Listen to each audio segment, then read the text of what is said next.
இந்த பிறகுதான் அனைத்து இடங்களிலும் இந்த மூவர்ண கொடி பட்டொளி வீசி பறக்க தொடங்கியது. ஆனால் இந்தியாவிலேயே முதல் முறையாக சுதந்திரம் அடைவதற்கும் 15 ஆண்டுகளுக்கு முன்னதாகவே தேசிய கொடி பறந்த இடம் இந்த சென்ட் ஜார்ஜ் கோட்டை தான். இதன் வரலாறு என்ன நடந்தது என்பதை சற்றே திரும்பி பார்க்கலாம். 1932 காலகட்டம் ஜனவரி 25ஆம் தேதி திருவல்லிக்கேணியினுடைய வீதிகளில் ஒரு 25 வயது மதிக்கத்தக்க இளைஞன் இந்திய தேசிய கொடி எங்கே கிடைக்கும் என்று கடையாக ஏறி இறங்கினான். சின்ன சின்ன கொடிகள் மட்டுமே கிடைத்தன, பெரிய கொடி கிடைக்கவில்லை. ஆங்கிலேய ஏகாதிபத்தியத்தின் கொடிகள் மட்டுமே விற்பதற்கு அனுமதி வழங்கப்பட்டிருந்த நேரம், இந்திய தேசிய கொடிக்கு தடை விதிக்கப்பட்ட நேரம். அவன் பெரிய கொடியை தேடி தேடி அலைந்த போது ஏமாற்றமே மிஞ்சியது. என்ன செய்வது என்று தெரியாமல் விழித்த அவன் ஒரு ஜவுளி கடைக்குள் நுழைந்து மிக நீளமான வெள்ளை வேஷ்டி ஒன்றை வாங்கினான். ஆரஞ்சு மற்றும் பச்சை நிறத்தில் இருக்கக்கூடிய வண்ண சாயப்பொடிகளை வாங்கி கொண்டான். நீல நிறத்தில் பெயிண்ட் வாங்கி கொண்டு திருவல்லிக்கேணியில் தன்னுடைய அறைக்கு சென்றான். அறைக்கு சென்றவன் அந்த வெள்ளை நிற வேஷ்டியை அப்படியே தரையில் விரித்து ஆரஞ்சு மற்றும் பச்சை நிறத்தில் இருந்த வண்ண சாயப்பொடிகளை அதன் மீது பரவத் தொடங்கினான். நீல நிறத்தில் இருந்த பெயிண்டை எடுத்து கதர் ராட்டினத்தை அப்படியே வரைந்தான். இந்திய தேசிய காங்கிரசின் மூவர்ண கொடி தயாரானது. அதை அப்படியே தன்னுடைய வயிற்றில் சுற்றி கொண்டான். அதற்கு மேல் ஒரு காக்கி சட்டையை அணிந்து கொண்டு ட்ரவுசர் அணிந்து கொண்டு அண்ணா சாலை நோக்கி நடக்க தொடங்கினான்.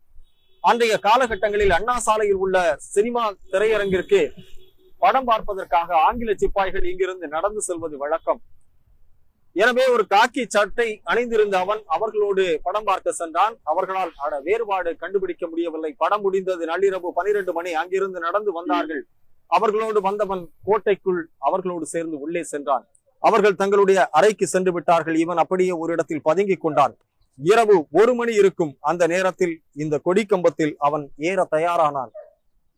200 அடி உயரமுள்ள இந்த கொடிக்கம்பத்தில் 140 அடிகளை கிட்டத்தட்ட ஏறிய போது ஒரு மிகப்பெரிய ஒளி இவன் முகத்தில் பட்டது.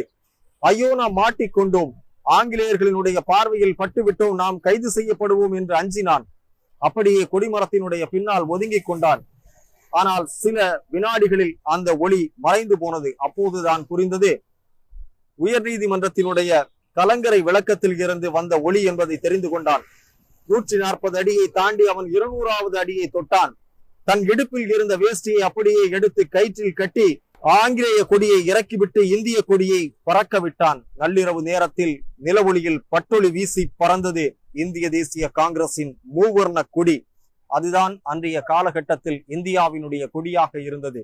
இங்கிலாந்து கொடி மும்பை, கல்கத்தா, டெல்லி என எந்த மாகாணத்திலும் முதலில் பறக்கவில்லை. 15 ஆண்டுகளுக்கு முன்னதாகவே சென்னையில் தான் பறந்தது. கொடியை ஏற்றி வைத்தவன் இறங்கி அப்படியே தன்னுடைய விடுதிக்கு சென்று விட்டான். யாருடைய கண்களிலும் சிக்கவில்லை. காலையில் விழித்து பார்த்த ஆங்கிலேயர்கள் அதிர்ந்து போனார்கள். அதிர்ச்சியில் உறைந்து போனார்கள். என்ன நடந்தது, யார் இந்த கொடியை ஏற்றியது என்ற கேள்விகள் அடுக்கடுக்காய் பறந்தன. விசாரணை வளையங்கள் நீண்டன. அவன் சிக்குவானா? வாய்ப்பில்லை. அவன் ஒரு காற்றை போல மறைந்து விட்டான், பறந்து போனான். அவனுடைய பெயர் என்ன தெரியுமா? 25 வயதான அவனுடைய பெயர் பாஷ்யம் என்கிற ஆர்யா. தஞ்சாவூர் மாவட்டம் மன்னார்குடி சேரன்குளம் என்ற ஊரை சேர்ந்தவன். திருச்சி நேஷனல் பொறியியல் கல்லூரியில் பொறியியல் படிப்பை முடித்துவிட்டு சுதந்திர வேட்கையோடு சென்னைக்கு வந்தவன். சுதந்திர வேள்வி தீயை பற்ற வைத்தவன். இன்றைக்கும் வரலாற்றில் அவன் பெயர் நிலைத்து நிற்கிறது. ஆனால் அவன் பெயரையோ இந்த வரலாற்றையோ நாம் மறந்து போனோம். அவனையும் அவனது வீர தீர செயலையும் நினைவுபடுத்துவதற்காகவே இந்த பதிவு. நன்றி.